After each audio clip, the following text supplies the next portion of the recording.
Welcome back to Sequelibrium, and today we will be tackling one of my favorite racing series of all time. Nope. Not quite. What? Nope. Today we will be talking about FZero! The series that has been kept on life support since the GameCube.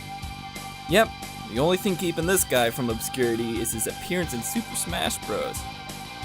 In an interview with IGN in 2013, Shigeru Miyamoto commented that he wasn't sure what to do to make another great title in the series. Let's see if we can help you out there, buddy. Today we'll be looking at all the main titles individually. Sorry, handheld games. And then figure out what we would want to see improved on in a new game. F-Zero for the Super Nintendo was quite revolutionary for the time, being one of the first games to include the famous Mode 7, even before Mario Kart. With the player piloting a hover speeder, these space race games are your typical racers with some interesting twists. You'll be able to choose from 4 different cars, all with their own unique acceleration, top speed, and weight, making each option unique depending on your playstyle. You can speed and weave your way through courses with lighter vehicles, or muscle your way through with heavier ones. Each course you race 5 laps against the other 3 cars you didn't choose, and civilian vehicles? How'd they get on the track? They don't seem to do anything when you pass them, so to my knowledge, they're just there to get in the way. And boy, do they ever get in the way. Each lap you get 1 boost to use. Now I'm sure there's optimal places on each map to use the boost, but I just mash the button as soon as I get it like a buffoon for that instant speed. Oh yeah. You got 3 different cups you can choose to race, each with an array of unique levels and environments to test your skill and kill you? Probably kill you. Wind, cars, walls, ice mines, magnets. I mean, damn is this game tough. Like, what? Don't forget falling off the course as well. How do I make this jump? I'm going as fast as I can. I don't have boost because it's the first lap. I can pitch my jumps with up or down using the D-pad. I can't really be mad because it's practically in the first page of the manual, but then again, most people nowadays don't have manuals lying around either, so on to the next game. F-Zero X amped up the speed quite a bit from its predecessor. Seems like Nintendo got their hands on some of that blast processing, huh? The amount of cars has expanded just about 8-fold in X, each with their own unique drivers, complete with cool comic book style art. Man, everyone is super muscly in this game. I mean, look at them. Even the fat people are ripped. We got even more maps this time around, now with verticality. You got your loop-de-loops, cylinders, reverse cylinders, jumps, courses shaped like hands. Instead of getting 1 boost per lap, you now have an infinite amount of boosts after you complete your first lap. Now, however, though, they take away from your car's energy, so now filling up your energy is more important than ever. Instead of having civilian cars, the whole cast of 30 racers are in the action, and depending on which character you're racing as, you'll have a couple characters that will more often than not be your rivals, leading the front of the pack and hounding you every step of the way to the finish line. Don't want that person catching up to you in the standings? Just blow them up! You can crash into other players to destroy them and tank their placement. Blow up enough people and you get an extra life. Death! I'll play as Milrix. I mean, how could you not? He's a dinosaur that drives a car! Don't you think for a second that this game isn't as hard as the original? It's maybe even more so. Though I found myself dying less by colliding into things, I often found myself shooting into the stratosphere. Too bad. You lost your machine. This installment of the series has taken the first game and improved upon most everything the original did, with a bit more grit to it. The art, the metal soundtrack with shredding guitars, I mean, hot damn, listen to this.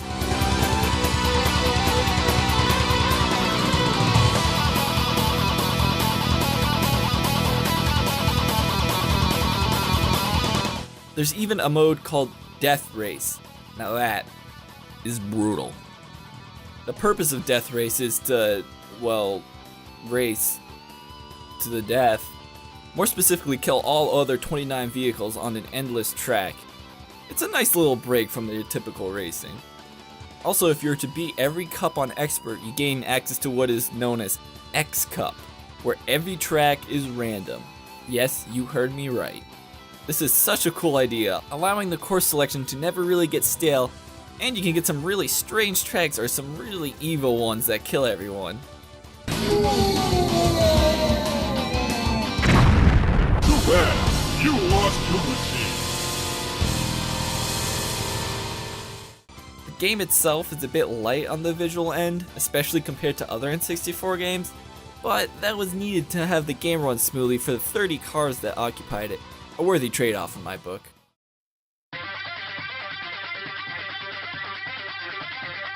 Oh yeah. Oh yeah! I got goosebumps right now. FZero GX took my only real negative I had with X and improved it. I mean, this game looks really nice now. One downside to these improved graphics is that occasionally it was hard to decipher scenery apart from the track, and often I would find myself running into a wall or off a cliff. There's quite a bunch of things added to GX to help set it apart from X besides the graphics. Most prominently being the story mode they added. You follow Captain Falcon prepping for a new Grand Prix, and I beat the training mission, and what now? There's an option for a harder difficulty. How do I get the new mission? Turns out there was a prompt I must have button mashed through telling me to buy the next part of the story in the store. I think it's a little strange you have to buy the next part of the story with in-game currency instead of just unlocking it automatically. Even more strange that these are found deep in a store menu instead of offering them on the chapter select screen. A little gripe, but it would make the experience a bit less clunky. Speaking of, the cutscenes that play out, which they're hilarious, seem a bit off. It can get really tough to hear the voices over the music. You're the famous Falcon. Please, I beg of you, enter the bet race. What? And when you do, the lip sync doesn't seem to match up quite right. It reminds me of the cutscenes from the Sonic Adventure games, which, like FZero GX, was also created by Sega. The voice acting, which isn't terrible by any means, doesn't really seem to match the characters portrayed.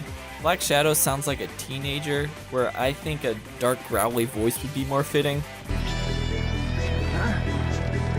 Wait, just give me one more chance.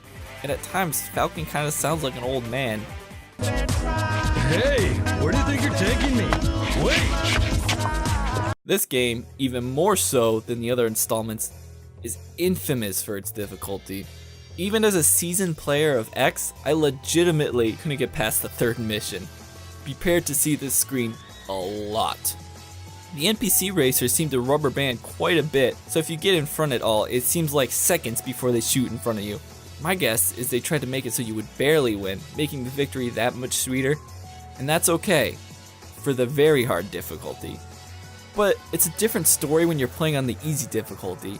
You're not expecting that extreme level of challenge, and you often feel at the mercy of the game, rather than at the mercy of your own skill. GX still has your traditional Grand Prix races, and as a bonus at the end, you can do a mini interview with the character you played as. Well, seeing as only one of these is a question, I'll ask this one. Can you tell us why you became an F-Zero racer? I was born to be an F-Zero racer. Thanks for your words of enthusiasm, champion. That's it, everyone. We'll see you at the next... Those interviews are the perfect amount of goofy. Though, I would like to have subtitles, cause damn, some of these characters are hard to understand. A lot of them. Bring on some real competition.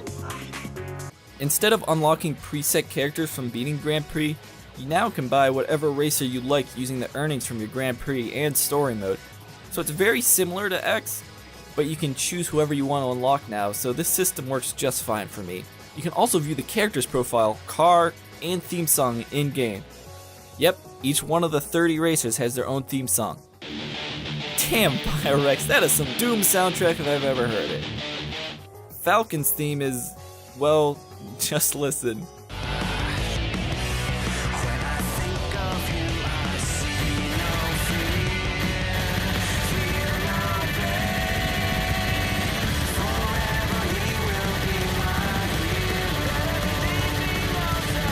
Let's see, how about, oh my, what are you? I thought you were supposed to be some sort of weird melted pumpkin man. Another incredibly cool addition to this game is you can make your own car. You can buy parts and choose your driver to create a unique vehicle that's all your own. Let's see what I can come up with. Yep, last swallow. That's the name it gave me. Let's see, my stats. Yep, dead. That sounds about right. Let's put this bad boy to the test. Oh no, make it stop, please, dear lord! That is a very accurate statistics page. Wait, hold on. Is Falcon just floating above the car? If you don't put a cockpit on your car, your pilot just floats in the seated position a couple feet above the vehicle, which I think is way funnier than building a vehicle that's functional. Now on to the section you've been waiting for. What in God's name do we do with a new F-Zero? The big man Miyamoto himself commented in a 2015 interview with Smosh that the series isn't dead, he just needs the right controller scheme to make it work. As much as I love the man, I'm gonna have to disagree with him. I don't think you need a new controller gimmick to have a successful new F-Zero game. Sure, incorporate motion controls or whatever, but still allow for the classic controller gameplay, similar to how Mario Kart operates. Honestly, since I think it's been so long since we had an F-Zero game, I would be perfectly happy with just a run-of-the-mill F-Zero game with HD graphics. But since we're building an ideal game here, let's do a little nitpicking. Campaign. I am completely fine with story missions. However, I think a neat idea for story mode would be to have a mission, maybe 2 for each character. Keep in mind, while that isn't a ton of content per character, that comes to 30 missions total, which is a sizable amount, and it would help us give more backstory on the not so popular F-Zero cast. Biorex. As for the cutscenes, I'd say ease up on the goofiness a bit, though I personally would prefer a gritty F-Zero universe like X seems to portray. Striking a balance between the two is perfectly fine in my book. And for the love of God, please ease up on the difficulty, at least for the easier difficulties. There's nothing wrong with having missions be near impossible for the hardest difficulty. In fact, I welcome it. But allowing an average player to experience your campaign would go a long way. Grand Prix races have always been great, so I wouldn't say there would need to be any changes there, save for adding more races. I might do without the end of the Grand Prix interviews. While entertaining, the resources could be used on other facets of the game. I would be more than fine with a Smash Bros style congratulations screen, showing a snapshot of what each racer does after winning the cup. In terms of music, where X went for a more metal rock kind of sound, GX had a more techno feel to it. I'd like to see them do some of either in a new title and get a best of both worlds. A big addition I would add to a new title would be some sort of tutorial mode. While the games can be pretty simple to pick up, there's a surprising amount of depth and nuance to the game that I feel a brief tutorial segment in-game would do wonders to help bring new players and get them up to speed with the seasoned vets. This brings me to my next point, which is multiplayer.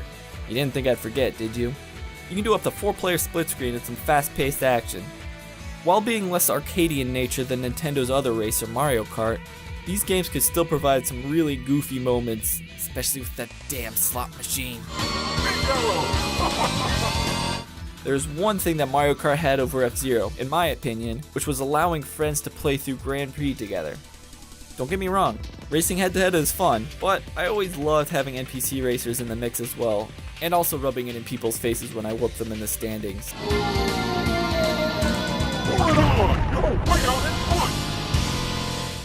I think getting multiplayer Grand Prix races in F-Zero would make for a great addition. There is one more thing that F-Zero needs, and probably the biggest of them all, 30-player online races.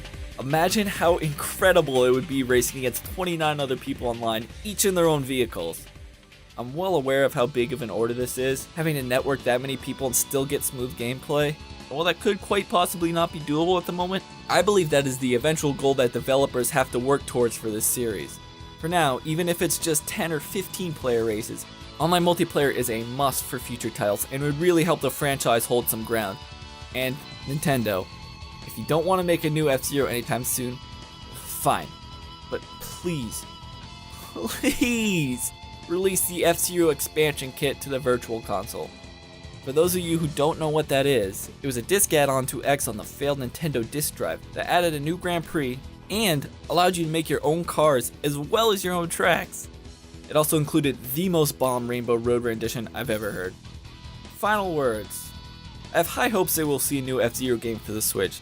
It's been too long without a proper sequel. and hopefully with Star Fox getting a reboot, F-Zero won't be too far behind. It seems like it will always live in the shadow of Mario Kart, but hopefully a new addition to this cult hit will bring a swath of new players and develop a strong fan base.